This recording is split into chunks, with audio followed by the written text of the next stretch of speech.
Leftover women in China are crying bitter tears as men avoid them. The heartfelt words of a 38-year-old unmarried woman in Guangdong are heartbreaking. I was forced to go on a blind date again yesterday. Let me share my thoughts. I am a 38-year-old unmarried woman, still single and without a partner. I deeply regret not getting married earlier, not finding a husband sooner. Leftover women in China are crying bitter tears as men avoid them. Guys, women were warned that ultimately men would just start walking away, and now we're beginning to see that. They are walking away or just go straight right, outright going their own way. Watch the end of the video to fully understand why leftover women in China are now crying bitter tears as men avoid them and what the implications are for women going forward in westernized societies such as the United States.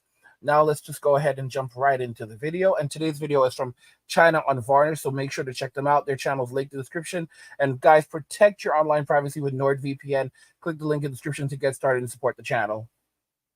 With those who think this way, but I realized it too late. Before turning 30, my expectations were unrealistic. Back then, I had no shortage of suitors and had several relationships, but I ended them for the smallest reasons and lacked a clear and complete understanding of myself. Now, my requirements for blind dates are getting lower and lower. I can even consider a divorced man without children. I hope my sisters can recognize their own situation and get married early, really. After 30, there are far fewer opportunities. Some potential partners won't even consider meeting you if they hear your age. Some sisters say that after 30, women are more mature and sensible. Do you believe that? It's just self-comfort. I don't dare to look at my photos from when I was 25, feeling foolish at that time.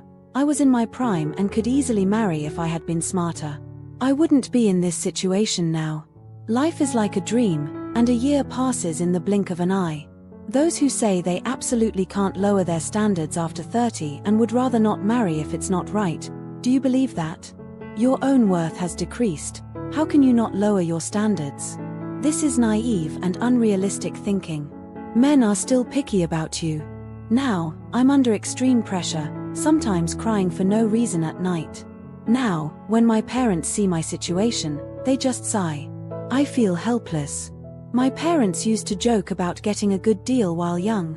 I found it inconceivable, thinking how can love and marriage be a transaction? But later, I realized it really is like that.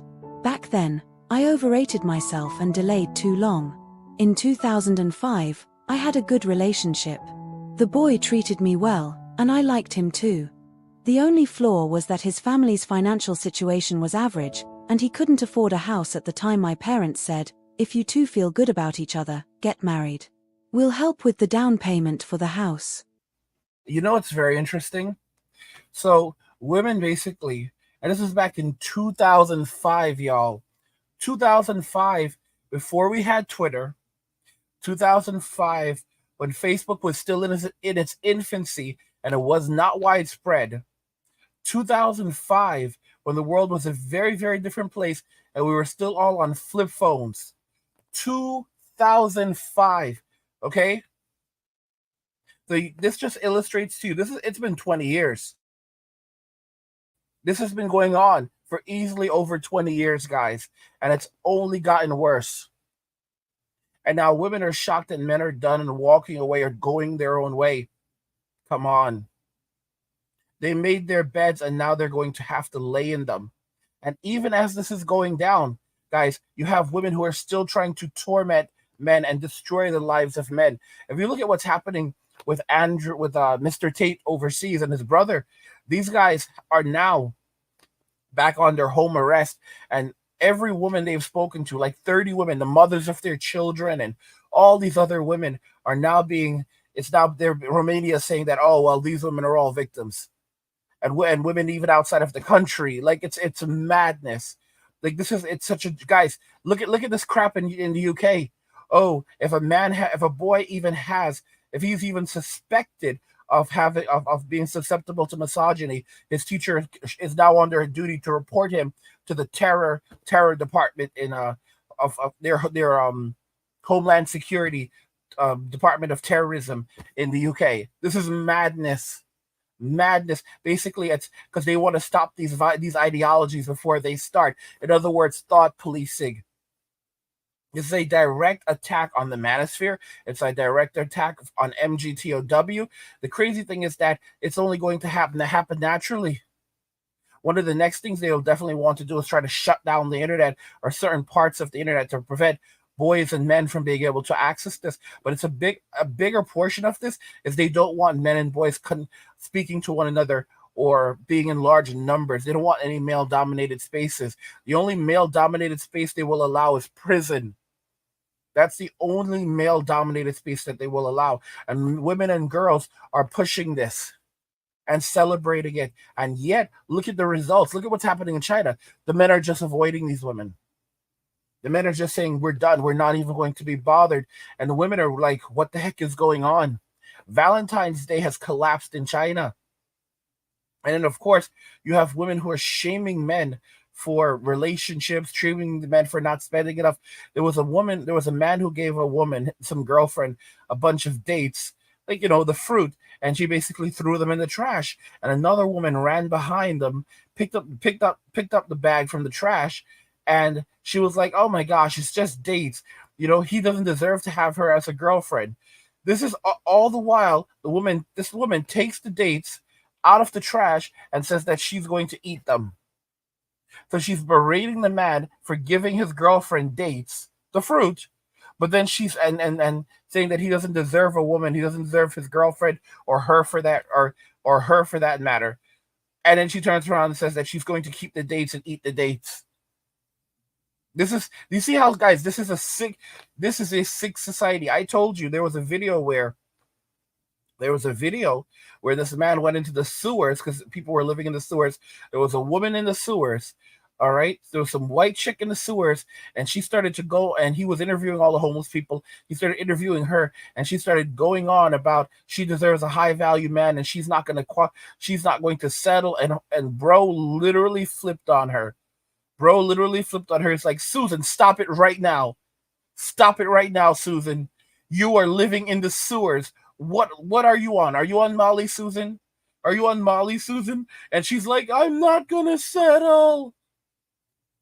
This is the level of delusion that these individuals are in. And this is the reason why many of them are now facing extraordinary destitution and despair, because they refuse to settle, and they still think that they're the ones in control. They still think that they're the ones with the power. They don't understand that they screwed up, and they have screwed up extremely bad.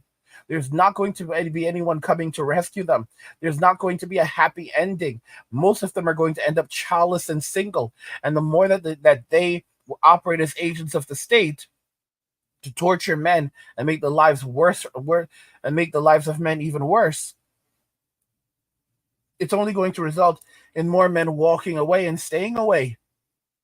The future for women is going to be one filled with lots of poverty, hardship, and homelessness, destitution, and men completely abandoning society.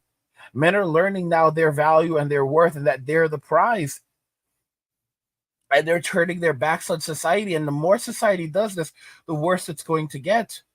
Look at what's happening in the US. You have members of the Pentagon, top members of the Pentagon and the military saying that we need to start a draft soon.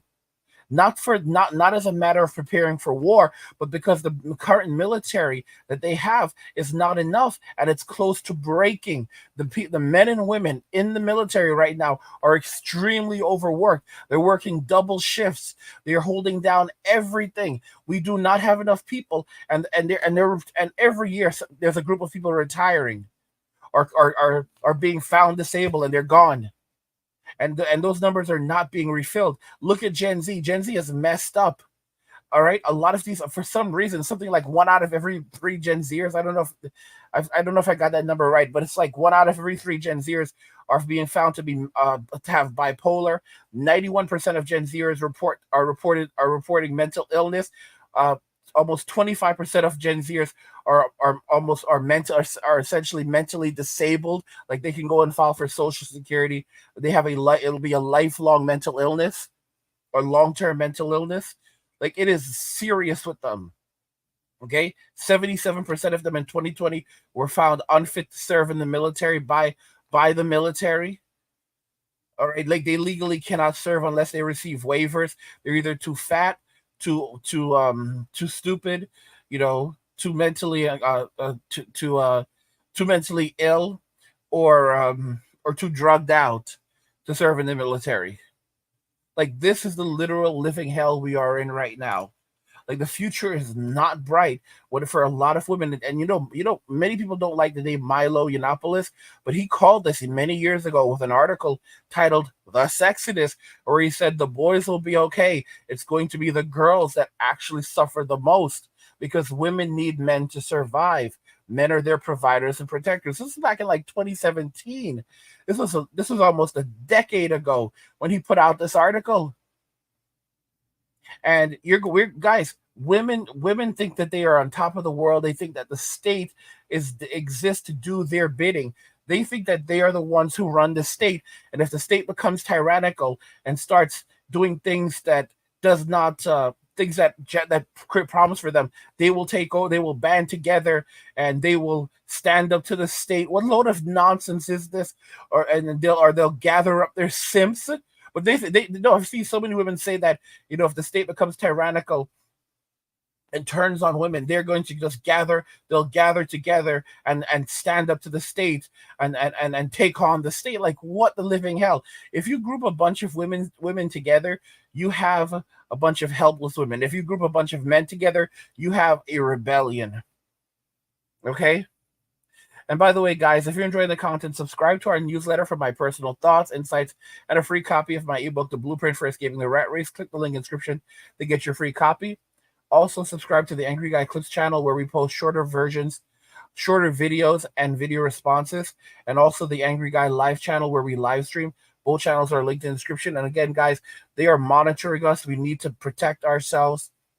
Protect your online privacy with NordVPN. Click the link in the description to get started and support the channel. Guys, what do you think regarding all of this? Leftover women in China are crying bitter tears as men avoid them. Let me know your thoughts and we'll talk about it in the comments. Like the video if you like it. Don't forget to subscribe. And if you like the video, share the video. And just remember that all roads lead to MWA, men walking away, and cheers.